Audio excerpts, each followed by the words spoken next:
These is the histonic family of herbs right here. All plucked from the luscious, luscious, luscious groves of Africa.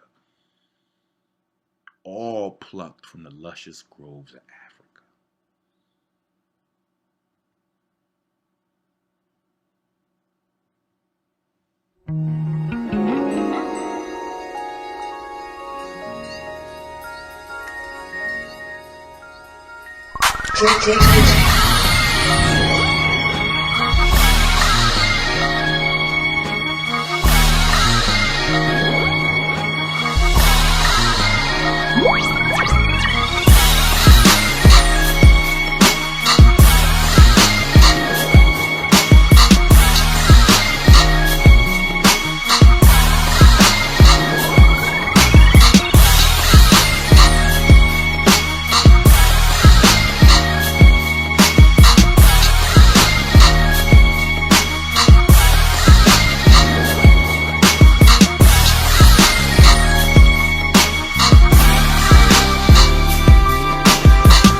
All right, now let's look at this sugar thing.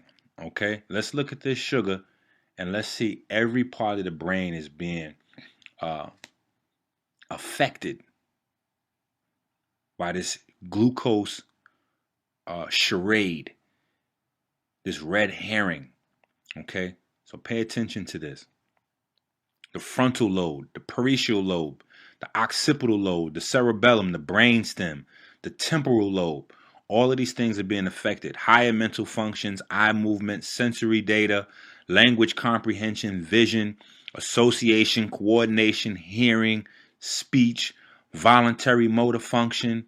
All of these things are being damaged. And here's the pathways. Now, I created this myself, so kind of got to follow the arrows. But here's how it goes. Sugar leads to insulin, which leads to hypoglycemia, which stimulates the adrenal glands, to produce fight or flight, the epinephrine and norepinephrine. How the hell does you gotta check this? Now that's gonna stimulate cortisol, all right? But not only that, as it's stimulating the adrenal glands, it's also stimulating the brain. In the brain, you got glutamate being produced.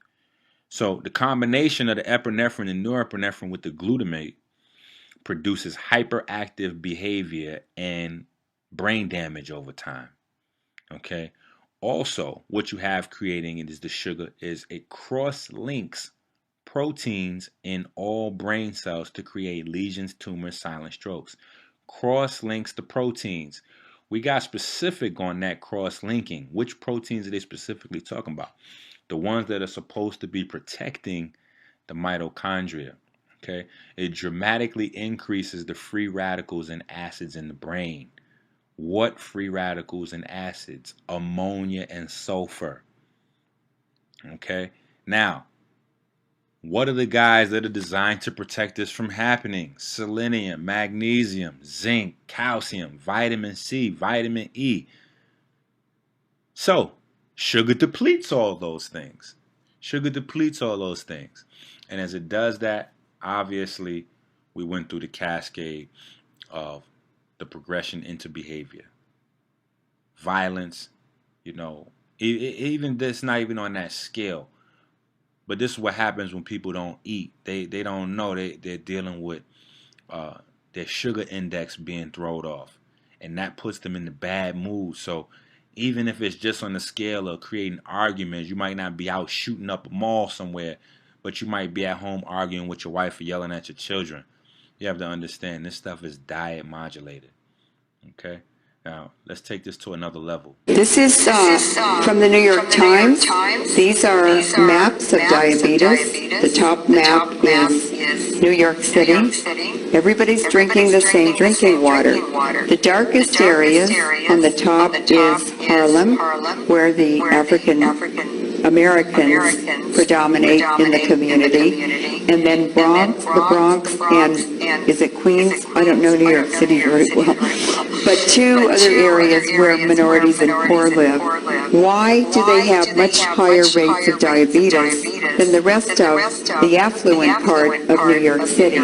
The answer is that we discovered after Chernobyl that the state milk boards are taking the most contaminated radioactive milk from dairies near nuclear power plants, and they're shipping that into black inner city communities where it's sold in the mom and pop stores. Look at Africa in the bottom map.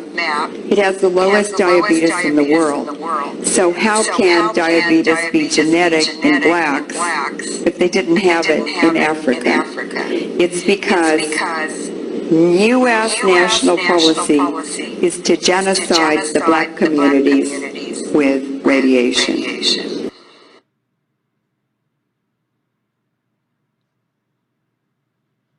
Now, that's not coming from me. I just needed you to see that. Because a lot of people ask, well, how does diabetes get created from radiation levels in milk? Well, let's take a look at the milk first. Because this is something that people have been dealing with in terms of gestational diabetes. But now a lot of people having gestational diabetes is not turning off. So the beta cell mass regulation with the increased beta cell proliferation and apoptosis as well as insulin resistance are hallmarks of type 2 diabetes, which are all associated with hyperactivation of mTORC1. In contrast, the anti-diabetic drug metformin antagonizes leucine-mediated mTORC1 signaling.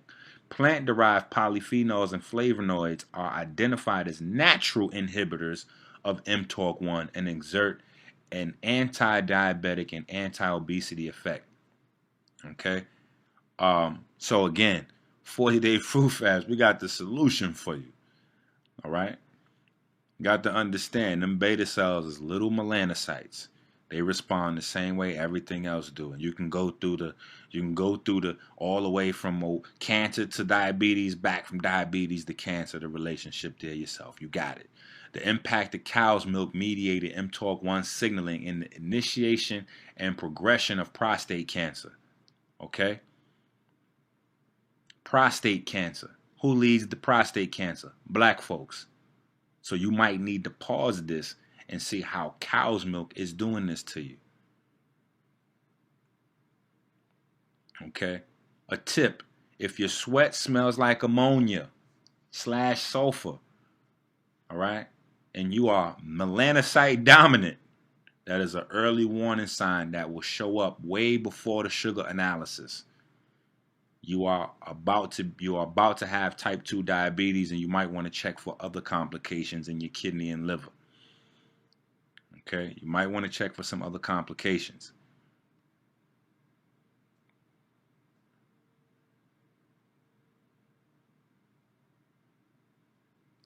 Now, this here shows, and I'm showing, like I told you earlier, I was going to show scientific papers for some of these things, because I know some of this stuff, it gets a little. Serum selenium in pregnant women with gestational diabetes dropped through the floor. So they're showing that high selenium levels or low selenium levels are associated with diabetes in general. And we'll show you why. The connection is coming. The connection is coming. We only have a few slides left. Stay with us. Gestational diabetes, high blood glucose levels in the mom brings extra glucose to the baby, causes baby to put on extra fat. So for melanocyte dominant babies that normally would be born with 100% brown adipose tissue, now they are being born with beige and white adipose tissue and already obese before they even hit the ground. Okay, so here's an example of a regeneration regimen based on nutrition. Based on nutrition. Now, what you don't want to do is run out and try to get a whole bunch of synthetic vitamins. All right, we have these mapped out in the foods, in the diet plans. All right, in the herbs for you. All right, just giving you examples. Now, I want to get a little bit more specific into the mechanism. I know, skipping a bunch of stuff. You can get these slides if y'all really interested in the Vegan Babies book. Okay. A lot of people like to see this chart. Shows the breakdown of fructose. See, agave is 90% fructose. That's why I'm not high on agave. I do not recommend agave. Not only that, they process it with mold. So I'm not a big fan of agave. Here we go. All right, so here are your muscle cells all over the body. GLUT4. The GLUT4 receptor is the guy that's going to metabolize the sugar. Insulin just goes to the insulin receptor, gets the muscle cell to open up and pull the glucose out of the bloodstream. That's all the insulin does. All right? You have to understand that. The kidneys and the liver are the only two organs in the body that can actually have the enzymes to process blood sugar. All right? So, again, we're going to look at this. When blood sugar levels rise, the pancreas releases insulin. That's all the pancreas does. It doesn't metabolize blood sugar into the bloodstream. Insulin docks with the specific receptors in the muscles and the adipose tissue, opens up, and then it pulls the blood pulls the sugar out of the blood. Okay, here's another picture, more specific, more in detail. I just want you guys to really get this GLUT4 guy into your mind. Get the idea of your muscle cells being hungry. Because if you guys aren't working out, your muscle cells aren't hungry. They're going to continue to ignore the insulin, asking the muscle cells to open and metabolize the sugar. So if you're sitting around eating all day and you're not exercising, then you're setting yourself up for type 2 diabetes because you're not creating a situation for your muscle cells to metabolize any of the sugar. You're creating diabetes where none exist. You are the killer of your own self. It's suicide. Now, check this out. This is a study they did in Japan. GMO insulin may cause type 1 diabetes. So, people that have type 2 diabetes that take insulin may be creating type 1 diabetes. And what is type 1 diabetes? Type 1 diabetes is one of those lovely situations where the white blood cells are eating your body. That's right. It's an autoimmune disease, completely different than type 2 diabetes. I don't even know why they have the same name. It's totally different. Totally different. All right? Type 1 diabetes is where white blood cells sneak into the pancreas and eat the beta cells. Totally different than type 2 diabetes. Nothing's happening in your body with type 2 diabetes except for the fact that you've been fooled for a long time and you don't know your biology. You're lazy, right? So, the new study published in the Journal of Clinical Endocrinology and Metabolism titled Insulin Administration May Trigger Type 1 Diabetes in Japanese type 2 diabetes patients with type 1 diabetes high risk HLA class 2 and the insulin gene VNTR genotype. Okay, this is the first study done in Japan, so obviously the study needs to be done in other places on other races to see how susceptible this is. But for people on insulin, this is something that you need to understand. You need to understand that the majority of the insulin that's not GMO, genetically modified, is taken from pigs. All right? So if you don't want to eat pork, then you don't want to take insulin. Now, what is this? This is laboratory data on an average pregnant woman.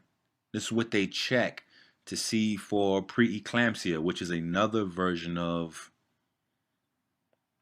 inflammation that they tell you they don't know how it starts or anything, but the cure to preeclampsia is childbirth. That's the cure to it, to pull that baby out of there, because the inflammation starts rising, white blood cell count starts rising, ammonia in the body starts rising. They don't know what's happening, right? But you need to be able to read these charts. All right, so that's why I included these charts. All right, because the babies are now being attacked in the womb before they even get out. So you need to be able to read these charts. All right, look at this. And pay attention. Why is skin color on here if it doesn't make a difference? See, your genetics plays a huge role. All right. Biology and anxiety. All right, we come around this finishing track. Traumatic experiences can burn fear circuits into the amygdala. Fear is very important because fear is what produces the nitrogen-based hormones in the body. These circuits are later triggered and activated. Anxiety disorders include overarousal, brain areas involved in impulse control and habitual behaviors. We are all dealing with this. Studies show that identical twins raised separately develop similar phobias. Why? Epigenetics. This is why I went through all that. All right? Epigenetics. People with anxiety also have a gene that triggers high levels of glutamate. What is that? Come on. How does post-traumatic slave syndrome manifest into disease? We have to understand these traumas. All right? So here's the cycle. You have two different directions stress can go in. Voluntary stress, like a fast or exercising, produces cortisol and melatonin. Involuntary stress, like the type that's exuded on you by society or your job, produces anxiety, serotonin, which stops melatonin production and growth hormone, increases fat storage, and activates hunger for vice. Meaning, let's turn on some porn. Yo, let's hit the club. Damn, son, let's roll up. I'm stressed the fuck out. All that kind of action, right? Which cycles back to more anxiety and keeps the cycle going, right? This is why now we have teenagers with hypertension. Yes, 15-year-olds on high blood pressure medication. Why? Because high blood pressure is a part of this fake of type 2 diabetes. Yes, I'm trying to tell you, type 2 diabetes is a fake. It's the cover-up for your genocide. It's the cover-up for your genocide. And I'm going to show you how this is working. Right? Now, hypertension, high blood pressure. What is that affecting? Your kidneys. Your kidneys. Systemic vascular resistance. Stress. Arteriosclerosis. Renal artery disease. Pheochromocytoma, thyroid dysfunction, diabetes, cerebral ischemia. Okay. What does all that mean? Make sense of that for us, Minister. Make sense of that for us, Minister. Okay. Let me show you real quick. Let's get to it. Let's get to it. Now let me show you this. The biggest money makers in veteran hospitals are amputations. They never tell you this because they never lie directly. They just paint a false picture and never correct the falsehood. So when we see all these veterans with missing limbs, we think they got missing limbs because a bomb blew them up and they're heroes. No, it's the military food gave those niggas diabetes. Yeah. Diabetes is the #1 cause of amputations in the military. You gotta get this work. All right. Vascular resistance. What is the #1 way to decrease vascular resistance? Drinking a cup of water, getting some sunlight and some fresh air. Not drugs. Not drugs. But you need to understand this chemical cascade right here. This leads to the big explosion, to the realization of genocide. Insulin stimulates cholesterol production, stimulates high blood pressure, stimulates insulin, stimulates cholesterol, stimulates high blood pressure, stimulates insulin, stimulates cholesterol. Iron, copper, molybdenum are the keys to anemia, okay? Because they play key roles in formation of sulfur oxidase, histamine N methyltransferase, diamine oxidase enzymes, and molybdenum cofactor. All of these are the enzymes that process and break this shit down in your body so you don't wind up with the yellow eyes and the symptoms of anemia. All of these things are based on vampiritosis, all right? Your body's being converted from the inside out. Hemochromatosis is what they call bronze diabetes, type 3 diabetes. It's caused by ammonia in the liver, which pushes iron from the circulatory system into the tissues of the body. I showed you how the iron loads up in the liver earlier. I also showed you how it stops your illumination when the nitrogen pushes the iron into the tissues. If you're anemic, you are being converted already into a vampire. This is why you need that blood and that meat in your diet. 2 chromosomes participate in this. Chromosome 2, the chimpanzee chromosome, and chromosome 6, the HLA chromosome. This is the secret to why there is nitrogen on all 4 sides of the iron atom at the center of your blood. The nitrogen is trying to remove the oxygen iron that's in the middle of the blood. All right, remember, nitrogen and oxygen can't occupy the same space. Autism and epilepsy are also ammonia-based problems. This is why we cover the majority of the names of monosodium glutamate, which hides in foods under various names, which I'm going to break down for ease. I'll show you the chart. You'll have it. Nitrogen cuts off the electrical systems in the body and can even shut down the brain, a large electrical organ. Key point 1, nitrogen plus hydrogen equals ammonia. Key point 2, oxygen and hydrogen equals water. Key point 3, oxygen and nitrogen compete for space, which means that water and ammonia are competing for space in your body. Research into the neural and immune systems has begun to converge. Since the first reports that interleukins play important roles in both systems and that lymphocytes secrete neuronal factors, scientists have been surprised by the ever-increasing list of interactions. Ralph Mentline and Marion Kendall examined the major supporting cells of the brain and thymus, astrocytes and thymic epithelial cells. Their conclusion was that similar neuroectodermal origin is what could explain such fundamental similarities. All right? But they're not the same. Okay? So, all of these are names for MSG hidden in your food. I'm not going to go through them all. I'm going to just tell you, stop drinking that kombucha tea. That is not for you. Kombucha is the name of the plant that MSG was originally extracted from. That is pure MSG. Get away from that kombucha tea. It's fermented MSG. You're wilding if you're drinking that. This is the reason that most prescriptions for neurological disorders are either vasoconstrictors or vasodilators. A vasoconstrictor closes veins and arteries to limit the amount of blood / electricity to the brain, and the inverse is true for vasodilators, which allow more blood or electricity to flow to the brain. Once the ammonia and nitrogen levels are regulated in the afflicted areas of the body, or even for cancers, autoimmune diseases, etc., the physical damage to the cells, fluid tissues, and organs must be repaired. This is natural order. All right? Plant cell, red blood cell, melanocyte. Melanocyte, red blood cell, plant cell. No white blood cell in that family right there. Kidney dialysis. Anybody addressing dialysis or potential dialysis situations has to address phosphorus, potassium, and water intake retention. The key is the body's anabolic glands, which are the pancreas, the parathyroid, adrenal cortex, and posterior pituitary. By stimulating these glands with an increase of vitamin D, calcium, and magnesium, the body will begin to flush excess phosphorus, sodium, and potassium.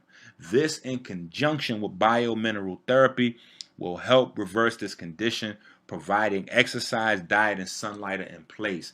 That's what you get from the 4-pack. Now, here's a chart showing how the minerals inadvertently affect one another. All right? So you can stop it, pause it on that. Hold on, let me go back to it. All right. So let me at least make it long enough so that you can pause it on this. Boop. All right. And this is from the book, The Quantum Mind State. So you can go get the book, The Quantum Mind State, is on the 40dayfruitfast.com. Go grab that. All right. Kidney failure and marijuana usage have a very intimate relationship with one another. Anyone who has ever used marijuana on an ongoing basis knows the feeling of paranoia that sets in with some of the highs. The feeling of marijuana the feeling from the marijuana is the fear hormone serotonin flooding all the neurons in your primary brain and your abdomen. In order to maintain a fear-induced society, the physical source of fear has to be unknown. The moment the real cause of chemically induced fear and anxiety are public information, they can be eliminated.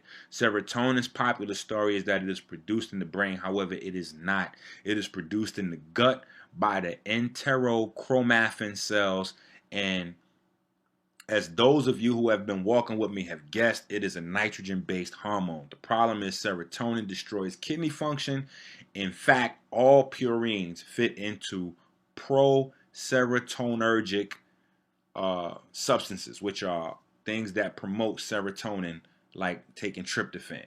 Marijuana and alcohol are both pro-serotonergic, means they shut down the kidneys. Now, when you deal with marijuana, you have to understand that most marijuana, and I shouldn't have generalized it like that, but most marijuana is GMO, hybrid from the gate.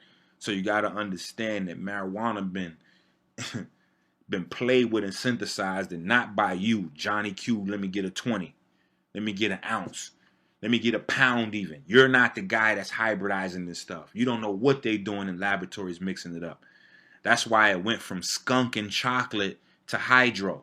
The moment it made that jump from skunk and chocolate to hydro, that lets you know they start growing it in water. Why did they do that? Because it makes it easier to introduce chemicals and to hybridize the weed. Once they start growing the plant in water instead of in dirt like it's supposed to be. Weed, alcohol, and all other purines promote kidney stones as well as gout and arthritis through the accumulation of uric acid in various forms throughout the body. Serotonin attacks the kidneys, amygdala, and the pineal gland. Understand that. All right? Keep in mind that the chemical formula for ammonia is NH3, 3 hydrogens attached to a nitrogen. This is yet another reason animal fat and protein is so dangerous that the body struggles to break down the flesh and blood. All of its molecules release their nitrogen atoms to combine with your body's waters, creating ammonia/nitrogen in many different forms, i.e. arginine, nitrous oxide, glutamine, glutamate, juniper berries, uva ursi, parsley, hydrangea. All of these herbs help remove ammonia and nitrogen from the body. All right? The tongue, tonsils, and appendix are all a part of your immune system. The tongue can be used as a tool to tell you the quality of the 800 cups of blood a day the kidneys filter. All right? That's how much blood the kidneys filter. 800 cups of blood a day. Inside the kidney are nephrons, little guys that do all of the little dirty work. All right, these are the guys being attacked at the end of the day.